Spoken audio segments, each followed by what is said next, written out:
네, 한판 브리핑 김수민 평론가와 함께하겠습니다. 어서 오십시오. 네, 반갑습니다. 자, 윤석열 대통령 양곡관리법 개정안에 대해서 제일 요구했습니다. 취임 이후 첫 법안 거부권 행사 소식부터 들어볼까요? 네, 오늘 국무회의에서 윤석열 대통령은 양곡관리법 개정안에 대해서 제2 요구안을 요구를 했고 이제 의결을 했습니다. 예. 윤 대통령 취임 이후 첫 법안 거부권을 사용한 것인데요.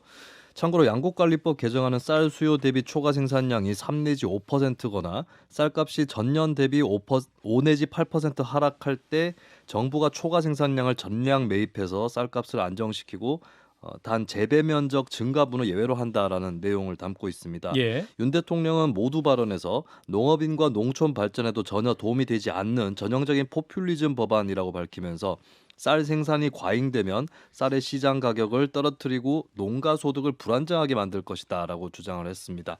국민의힘 강민국 수석 대변인은 그렇게 좋은 법안이라면 민주당은 왜 문재인 정권 때 통과시키지 않았는가라고 비판했고요. 예. 주호영 원내대표는 어제 민주당이 양곡관리법 거부권 행사를 반대하면서 열었던 삭발식에 대해서 엑스포 실사단의 국회 방문 직전에 국회 군내에서 극한 투쟁을 해야 했나라고 지적했습니다.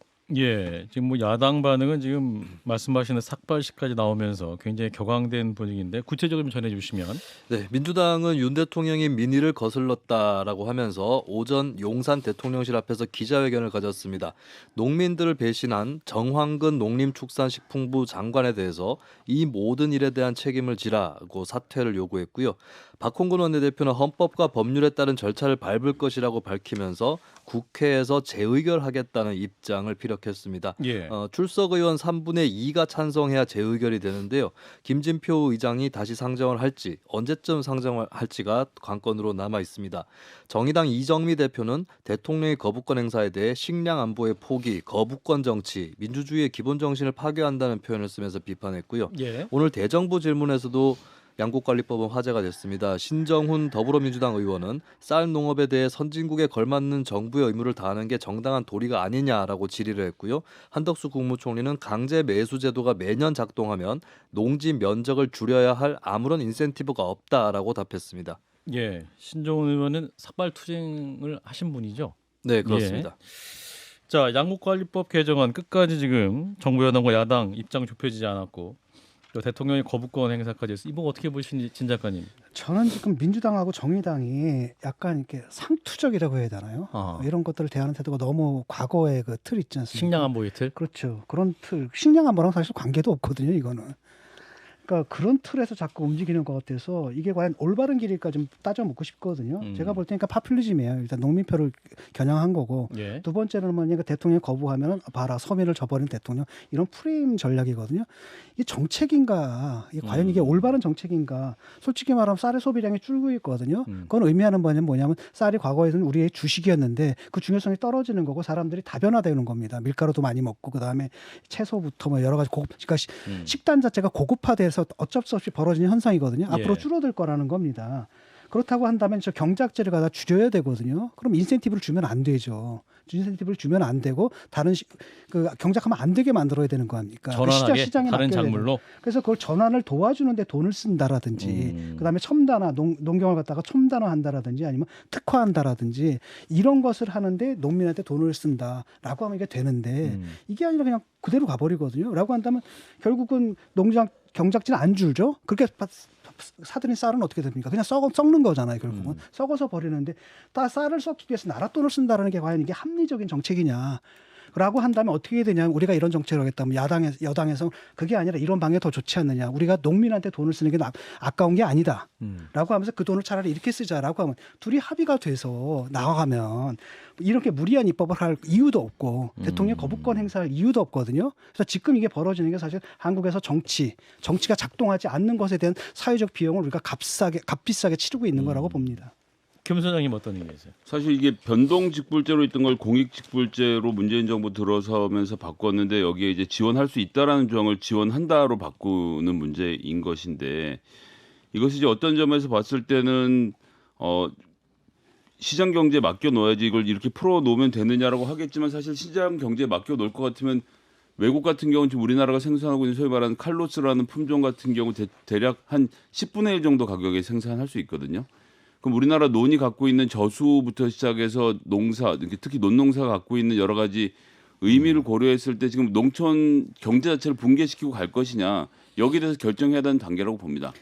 이미 한 차례 대규모 붕괴를 통해서 호남 지역 중심으로 해서 공장 인력으로 다 흡수했던 것을 우리 박정희 시대에 겪었던 것이고 지금 2차로 그렇게 할 것인가에 대한 문제에 대해서는 이젠 더 이상 농촌을 줄일 수는 없다. 지금 있는 농촌을 유지해야 되고 거기에 대한 비용을 지불해야 되는 것이 우리에게 지금 맞닥뜨려 있는 숙명인 것이죠. 그러니까 쌀값을 포함해서 작년에 윤석열 정부 같은 경우도 지금 민주당 정책을 포퓰리즘이라고 비난하면서도 본인들도 1조 넘게 투자해서 그러니까 1조 넘게 들여서 쌀을 사들였거든요. 쌀을 사들이고 있어요. 이것을 체계적으로 법을 만드느냐 아니면 기재부의 임의적 판단에 맡겨 놓느냐의 차이인 건데 이 수령제를 만들면서 동시에 대체 작물을 재배했을 때 어떻게 인센티브를 주고 어느 정도의 논을 우리가 관리할 것인지라는 정책을 시행령과 시행규칙으로 짜서 들어가면 되는 문제이기 때문에 이게 무조건 포퓰리즘이라고 보긴 좀 어렵다고 생각합니다. 산업 고도가 필요. 이거는 사실 근데 제가 볼 때 비합리적이거든요. 쌀 사주는 거고 이렇게 되면 그 농민들이 쌀 농사를 포기할 이유가 없는 거죠. 과잉 생산 됨에도 불구하고 계속 생산하거든요.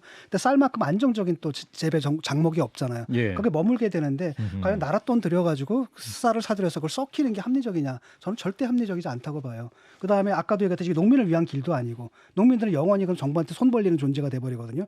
그러니까 어떤 인원들은 사실 산업화, 다른 영역으로 옮겨야 되고 그 다음에 농사 자체를 갖다 첨단 산업으로 바꿔야 되고 이런데 돈을 쓰자라고 하면 되잖아요. 네, 근데 이미 이 농촌 자체가 70세 이상의 한국인들과 그다음에 외국인 노동자들로 구성되어서 지금 돌아가고 있는데 그럼에도 불구하고 이만큼의 농촌을 남겨 놓아야 한다는 이제 전략적 판단이 포함이 돼 있는 것이기 때문에 합리화로 따질 것 같으면 우리나라 논농사 중단하고 전부 다 캘리포니아에서 아니죠. 수입해 오는 게 훨씬 싸게 먹히긴 생각해봐. 합니다. 그 70세 된 분들 얼마 있으면 돌아가십니다. 그다음에 그 유지가 되겠냐고요. 그러니까 젊은 사람들이 올 수 있게끔 그렇게 농업을 전환하는 데도 돈을 써야 된다는 얘기죠. 언제까지 외국인 노동자하고 70세 이분들을 갖다가 먹여 살리는데 돈을 헛써야 됩니까? 예, 양국관리법에서 굉장히 두 분이 뜨겁게 토론해 주셔서요. 자, 김수인 평론가 정리하겠습니다. 대통령의 거부권 행사 이게 네. 협치의 파괴입니까? 한판 승부의 사법부야. 검찰 측과 변호인 측이 얘기했기 때문에. 캐스팅 자, 판사님? 보트라고 착각하실까봐. 네. 일단은 좀 실증적으로 정리를 해야 될 부분이 있을 것 같은데 네. 오늘 윤 대통령 발언에 보면 이제 쌀의 시장 가격을 오히려 떨어뜨릴 것이다 이런 주장이 있습니다. 경쟁이 안 돼서 경쟁을 안 붙인 그런 생산이 결과가 과잉되기 때문에. 때문에. 네, 근데 이제 가격을 떨어뜨리지 말자라고 해서 도입을 한 법이고 또 한편에서는 반대 논리 중에서도 가격이 안 떨어진다, 오히려 재배 면적이 넓어진다 이런 주장들이 좀 이렇게 섞여 있기 때문에 좀 판별이 필요하지 않을까 이렇게 보이는 대목이 있고요. 그리고 양곡관리법 개정안 찬반 양쪽에서 다 하는 얘기가 이제 벼 재배 면적은 조정될 필요가 있다, 하향 조정이 될 필요가 있다는 거 양쪽에서 얘기를 하는 부분이고 예. 또 이제 공교롭게도 정부가 최근에 벼 재배 면적의 축소 계획을 발표를 했습니다. 그리고 양곡관리법 개정안에도 그 재배 면적 축소를 이끌어낼 수 있는 방안들이 있는데 예. 그렇다면 재배 면적 축소하고 양곡관리법 개정안의 내용이 상호 보완적인 것인지 아니면 충돌하는 것인지 이 부분을 이제 가려내야 되는 그런 숙제가 있겠습니다. 뭐 디테일에 있어서 좀 굉장히 좀 짚어볼 것도 굉장히 많이 있고 네. 또 이제 어떤 정책적인 큰 틀의 미래를 향한 방향에서도 무엇이 옳은가에 대한 논의가 필요해 보이기 때문에 그 여야가 그 얘기를 해요. 그 대증요법이거든요. 당장 돈 들여서 급한 불 끄자 이거잖아요. 이거 언제까지 이럴 겁니까? 지금 여야가 지금 합의해서 제대로 된 방향을 설정하고 정권이 바뀐데도 일관되게 끌고 나갈 수 있는 전략을 좀 마련해야죠. 예. 자, 요 얘기는 여기까지 하고요. 자, 국회 논의, 추가 논의 지켜보도록 하죠. 자, 다음 문제. 자, 민주당 의원들이 일본 후쿠시마를 찾아가지고 현지 그 상황 점검에 나서는데 또 이게 여야 간의 갈등 소재가 되고 있군요. 네, 더불어민주당 후쿠시마 오염수 방출 저지 대응단과 해양수산특별위원회 소속 의원들이 오늘 6일부터 2박 3일 일정으로 일본 후쿠시마를 찾아 원전 오염수 방류 결정에 대한 현지 상황 및 여론 점검에 들어갑니다. 예. 대응단은 오늘 입장문을 내고 과학적이고 검증 가능한 원전 오염수 정보를 요구하고 일본 현지와 연대를 강화해서 방류 반대 여론을 공론하겠다라고 밝혔고요. 예. 한편 한일연맹 의원 소속 일본 의원들과의 만남은 일본 측의 거절로 불발이 됐습니다. 민주당의 위성곤 의원은 일본 일본 대사관을 방문해 항의 서한을 전달할 것이라고 예고를 했고요. 국민의힘 주호영 원내대표는 이 일본 의원들 간의 해동 불발 사실에 대해서 가서 무슨 창피를 당하고 올지 모르겠다라고 비판했습니다. 같은 당 이철규 사무총장은 민주당 행태를 보면 과거 무수한 괴담이 생각난다면서 광우병, 사드 전자파, 민영화, 한미 FTA 등의 논란을 거론하면서 예. 또다시 괴담 수준의 방사능 공포를 조장한다라고 비판했습니다. 예. 자, 민주당 의원들이 이제 일본 의원들과의 만남 지금 현재로서는 지금 불발된 상황인 것 같은데 현재까지 상황 어떻게 보시는지 진 작가님부터. 이런 짓 안 했으면 좋겠어요. 가서 뭐 할 겁니까? 전문가도 아니고 가서 뭘 알아보겠다는 거예요. 그러니까 실제로는 거기 가가지고 뭐 일본 정부가 협조를 해주겠어요? 당연히 안 해주겠죠. 그래서 안 만난다고 그렇지, 하고. 그 의원들도 안 만나고 그럼 가서 뭐 하겠습니까? 관광할 겁니까? 그냥 가가지고 뭐 하냐면 일단 정략적으로 대응하겠다라는 거거든요. 결국은. 그럼 이게 이제 뭐냐면은 이게 사실 불필요합니다. 왜 필요한지 모르겠거든요. 가서 뭐 하겠다는지 불분명하고 또 하나는 뭐냐면 일본에까지 가가지고 대한민국 여야가 싸우는 모습을 보여주는 거잖아요. 예. 이게 과연 올바른가? 그래서 저는 이것보다는 문제는 그다음에 전문가들도 아니잖아요. 지들이 가서 뭐 할 겁니까? 뭘 알아볼 거야? 본인들이 가서라고 해주십시오. 그렇죠. 예. 자, 본인들이 가서 뭘 할 겁니까? 지금 그 전문가들이 가도 자료를 안 주는 판인데 네. 이런 상황이란 말이에요. 거기서 간다라고 한다면 순수하게 정략적이고 우리 국민들한테 보여주기거든요. 그러니까 이런 식의 행동들이 오히려 국힘에게 도움을 주는 거예요. 봐라, 쟤들 저런다라는. 그래서 지금 우리가 해야 될 건 바로 뭐냐면 내가 볼 때는 윤석열 정부에서는 이미 지금 수산물 수입 있죠. 후쿠시마산 수산물 수입이나 오염수 방류 이거 용인하기로 결정된 것 같거든요. 예. 저 사람들의 말을 가만히 들여다 보면은. 그래서 지금 하는 얘기가 뭐냐면 과학 얘기를 하잖아요. 이렇게 말하면 원자력 기구에서 그 설정한 그 기준에 맞춘다면 우리는 용인하겠다라는 태도를 이미 정한 거예요.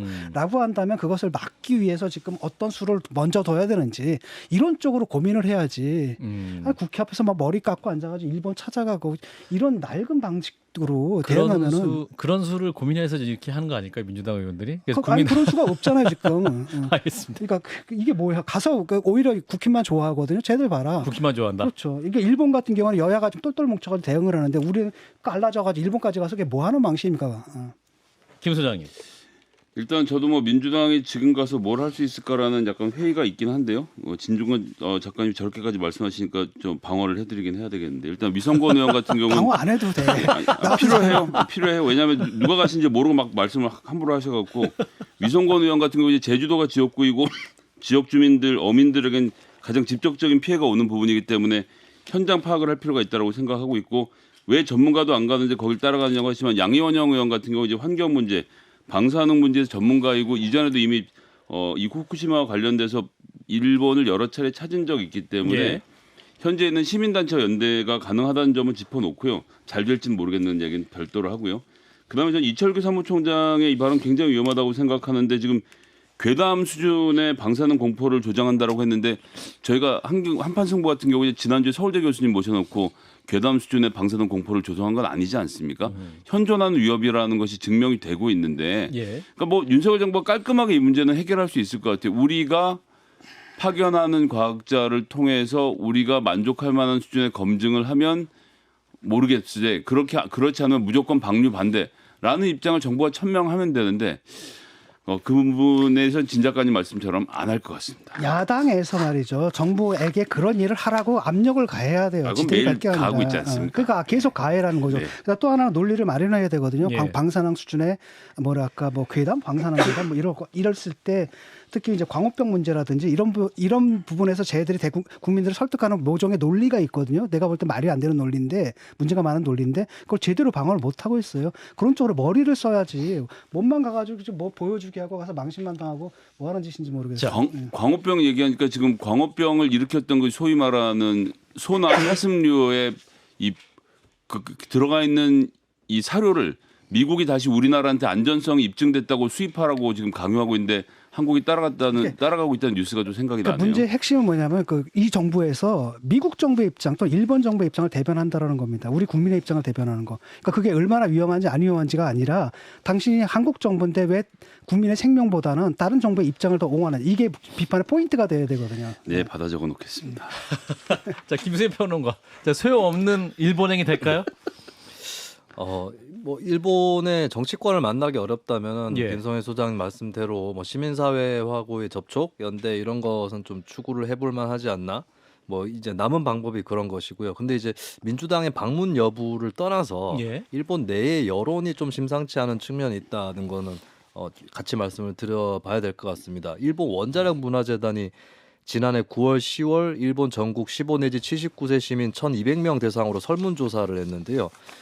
일본 내에서도 그러니까 도쿄전력의 후쿠시마 원전 오염수 방류가 국민의 이해를 얻지 못하고 있다. 이런 응답이 51.9%, 예. 이해를 얻고 있다 6.5% 이렇게 나타났고 지금 일본 내에서도 농수산물 같은 경우에 뭐 그 오염수 해양 방류라든지 이런 부분들에 대해서 좀 내부의 국내 여론도 썩 좋지 않다라고 하는 이런 부분이 있는데 이런 부분은 이제 뭐 한국 정부라든지 정치권이 어떻게 또 한편으로는 뭐 일본 국민 또 우려를 하기 때문에 한국은 더욱 조심스럽다 이렇게 또 이어나갈 수 있을지 이런 부분 또 지켜봐야 될 것 같습니다. 예. 자, 다음 뉴스. 국회에서 체포 동의안이 가결됐죠. 영장 실질 심사를 받은 하영재 의원. 영장이 기각됐습니다. 네, 하영재 의원에 대해서 창원지법 신동호 영장 전담 판사는 죄질이 매우 중하다라고 하면서도 피의자가 그동안 범행을 부인하다가 법원에 출석해선 대부분 범행을 자백하고 있고 필요한 증거도 상당 부분 확보되었다. 이런 이유로 도주 및 증거인멸의 우려가 없다면서 구속영장을 기각시켰습니다. 예. 검찰은 국회의원의 영향력을 이용해 불리한 진술을 한 관련자들을 회유 또는 협박하는 것이 우려된다는 반응과 함께 법원 말대로 증거 상당 부분이 수집되었고 영장 전담 판사도 죄질이 매우 중하다고 보고 있기 때문에 수사에 흔들림은 없을 것이다라고 보고 있습니다. 예. 근데 이제 하영재 의원 영장 기각으로 이제 이재명 대표가 큰 부담을 안게 됐다는 관측도 있습니다. 네, 민주당 비명계 한 다선 의원은 헤럴드 경제와의 통화에서 국민의힘 의원이 영장실질심사를 받아 기각이 됐으니 이제 이 대표에게는 선택 여지가 많지 않다라고 했습니다. 다음 영장 청구가 들어왔을 때 체포동의안을 또다시 부결시킨다는 것은 민주당으로서 상당히 곤혹스러운 일이 되지 않겠는가라고 말을 했고요. 민주당의 조응천 의원도 오늘 BBS 라디오 전영신의 아침저널에 출연한 자리에서 하영재 의원 영장 기각과 관련해 이 대표가 영장 기각을 받아오게 될 것 같으면 사법 리스크를 일거에 해소할 수 있는 거 아닌가라고 하는 뭐 체포동의안 찬성 내지는 불체포특권 포기 취지의 발언을 했습니다. 예. 자, 하영재 의원의 영장 기각 어떻게 판단하시는 진 작가님부터. 그 원칙적인 판단인 것 같습니다. 일단은 그 범죄 사실은 소명이 됐다라는 거 아닙니까? 예. 그다음에 증거도 이미 확보가 됐다. 그런데 현재 국회의원이 어떻게 가겠느냐? 그러니까 인멸할 증거는 없고 도망의 우려도 없다. 그렇다면 불구속 기소하는 게 맞죠. 그렇죠? 그런 원칙적인 판단이고 그 전에도 사실 그 이재명 대표로부터 위증 교사를 받은 그 김인섭 씨의 측근 있지 않습니까? 그 사람에 대한 구속영장도 기각이 되지 않았습니까? 그때도 대충 비슷한 거였거든요. 예. 증거인멸 및 도주의 우려가 없다라는 것이었고 그래서 법원이 아주 원칙적인 판단을 내린 거고 문제는 이제 그거죠. 이재명 대표가 이게 외통에 몰린 꼴이 돼버린 거거든요. 사실은 국회에서 체포동의안 찬성한다라는 건 거기서 구속한다는 얘기가 아니잖아요. 예. 너희들 여야가 싸우는 그런 곳이 아니라 거기서 독립적인 사법부로부터 독립적인 판단을 받아보라는 것에 불과하거든요. 심지어 범죄 사실이 소명됐는데도 불구속이 된단 말이죠. 라고 한다면 당신 얘기해봐라. 당신 입으로는 검찰이 아무 증거도 제시하지 못했다라고 얘기를 했다면 예. 법원에서 알아서 그다음에 제1야당의 대표가 어딜 도망가겠습니까? 라고 한다면 법원에서 기각할 가능성이 크거든요. 라고 한다면 한번 승부수를 던져봐야 되는데 그 승부수를 왜 못 던지느냐? 그건 당신이 범죄 사실을 마음속으로 인정하고 있고 그다음에 그동안에 사실 수많은 그 증거인멸 행위를 해왔다는 것밖에 안 되잖아요. 예. 그렇기 때문에 사실 이재명 대표로서는 상당히 이제 곤혹스러운 상황이 된 거죠. 큰 부담을 얻게 된 것은 사실이다. 자, 김 소장님은? 예, 범죄 사실을 인정하고 증거를 인멸했다라는 것은 이제 좀 약간 상상의 영역이신데 너무 실증적으로 말씀하셔서 이재명 대표가 증거를 인멸했거나 범죄 사실을 인정했다는 사실이 없다는 점 먼저 밝혀두고요. 하영재 의원 이게 수사를 받을 당시에 부인을 했다가 구속영장 판단 들어가면서 변호사의 설득에 의해서 아마 사실을 다 털어놓고 불구속 수사를 받게 된 것 같습니다. 뭐 그 점은 그냥 법원이 판단대로 한 것이고요. 그러면 이재명 대표는 어떻게 될 것이냐 사실 이제 뭐 그때 돼봐야 알죠. 지난번에도 공소장 내용 보고 의원들이 많이 판단한 것이거든요. 민주당이 하나의 의견으로 모일 것 같았지만 지난번에 보신 결과대로 찬성, 그다음에 반대, 기권, 무효 등 다양한 표가 다양한 방식으로 표출되지 않았습니까? 예. 그리고 공소장의 내용이 형편없었다는 것이 여러 단계를 통해서 입증됐는데 이번에도 검찰이 뭐 기소를 한다거나 아니면 체포 동의서를 한다면 그때 제출되는 영장의 내용을 보고 그때 뭐 의원들이 판단하지 않겠나 생각합니다. 아니 그렇게 영장이 그렇게 엉망이다라고 주장하는 거잖아요 지금. 근데 민주당에서 검찰에서는 사실 그렇게 엉망진창인 그 영장 가지고 신청을 하거나 그 기각당하거나 아니면 나중에 법원에서 지게 되면 그 자체가 이제 벌점이 되거든요. 그렇게 함부로 이렇게 막 하지는 않는다라는 예. 거죠. 그렇기 때문에 아니 정말로 그렇게 생각한다면 당당하게 법원에서도 같은 판단 내릴 거 아닙니까? 법원에 가면 됩니다. 권성동 의원 같은 경우에 어떻게 했습니까? 방탄 쳐준다는데 자기가 그만둬라. 내가 가겠다. 실질심 다 받겠다라고 했잖아. 결국 무죄 얻어냈잖아요. 그 길을 왜 못 가냐라는 거죠. 그것은 본인들이 그냥 본인과 그다음에 이제 민주당 사람들이야말로 구속의 위험성을 가장 현실적인 위험으로 지금 느끼고 있다는 걸 밖에 의미하는 게 아니죠. 현실적으로 대한민국 특수부가 무죄라고 해서 벌점을 받았던 기억이 저에게는 없습니다. 법원에서 지금 문제는 뭐냐면 법원은 딴 건 몰라도 검찰은 그렇다 치더라도 예. 법원은 판단 내리죠. 왜 법원의 판단도 못 믿는 겁니까? 예, 여기까지 하고요. 자, 산불 얘기하겠습니다. 지난 주일부터 이틀 동안 40여 건의 산불이 있었는데 현재 상황 어떻습니까? 네, 일단은 주불이 잡힌 산불들이 있어서 말씀을 드리겠습니다. 홍성 산불은 발생 53시간 만인 오후 4시경에 주불 진화가 완료가 됐고요. 그동안 2,900여 명의 인력이 동원돼서 축구장 2,000개 면적보다 넓은 1,454헥타르 정도의 영향 구역을 소화를 했습니다. 예. 주택 59동이 불에 탔고 이용록 홍성군수는 발화 관련 의심 인물인 3명을 상대로 진술을 받고 있다라고 브리핑을 했습니다. 전남 한평도 오후 4시경 주불 진화가 완료가 됐고요. 대전 서구와 충남 금산에서 발생한 산불은 오후 4시 40분을 기해 주불 진화가 완료됐습니다. 남양주 산불도 5시 15분쯤에 진화가 됐고요. 그리고 서해안부터 비가 내려서 밤사이 전국적으로 이거 확산될 전망입니다. 모레 오전까지 비가 계속 내릴 예정인데 아무래도 이제 산불 위험은 많이 사그라들 수 있다라고 하는 것이고요. 다만 남고 북저형 기압 배치로 인해서 동해안에 양간 지풍이 또 불고 주말부터는 동쪽 지역에서 산불 위협이 커진다라는 것도 유념을 해야 될 것 같습니다. 네, 그런데 이번 산불 거치면서 이 화력수림의 가치가 두드러졌다라는 진단 나와요? 네, 정인철 국립공원을 지키는 시민의 모임 대표와 함께 지리산을 찾은 경향신문이 지리산 낙엽 화렵 수림의 생명력은 이미 산불을 이겨내고 있었다라고 보도를 했습니다. 피해 지역을 휩쓴 산불은 나뭇가지나 잎이 무성한 부분을 타고 나가는 이른바 수관화가 아니라 땅에 가까운 잡초, 관목, 낙엽을 태우는 지표화였는데요. 예. 전문가들은 지리산 산불 피해가 적은 이유로 활렵수림을 지목하고 있습니다.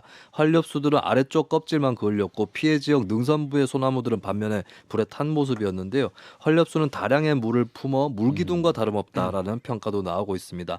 이와 함께 국립공원 임도 설치에 대한 논란도 불거질 조짐입니다. 예. 산림청은 진화와 피해 복구를 위해 임도가 필요하다고 주장을 하고 있고요. 일부 전문가들은 자연적으로 조성된 숲을 통해서 예방하는 것이 더 낫다라고 맞서고 있습니다. 예, 그런데 산불 진화 과정에서 김진태 강원도지사 그리고 김영환 충북도지사 대응도 논란이 됐는데 왜 그렇습니까? 네, 김진태 강원지사는 강원 홍천에서 소방당국이 진화 작업을 벌이던 지난 3월 31일 오후 5시 때에 춘천의 한 골프 연습장에서 30분가량 골프를 쳤는데요. 예. 강원도청은 1시간짜리 연가를 내고 조퇴한 것이라고 해명을 했는데 연가 신청일이 4월 3일인 것으로 드러나면서 거짓말 논란까지 빚어졌습니다.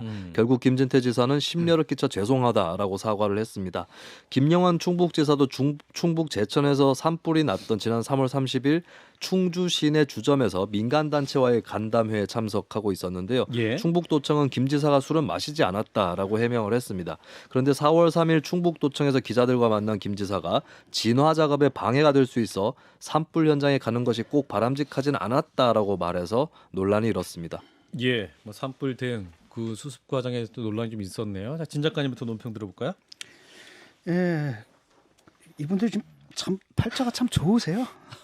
제 생각에는 그 상황이라면 좀 상황실에 있어야 되는 거 아니에요? 원래 상황실에 있어가지고 진화 작업에 필요한 이런 것들을 그 지자체장으로서 지원하는 역할들을 하고 있어야 되는데 한 번은 골프를 치고 계시고 그다음에 또 한 번은 또 뭐 간담회하면서 술은 그때 얼굴이 벌겠는데 술은 안 드셨다고 하니까 믿어드리겠습니다만 그때 예. 그분들이 있어야 할 장소는 이제 상황실이었던 것 같고 어젠가요?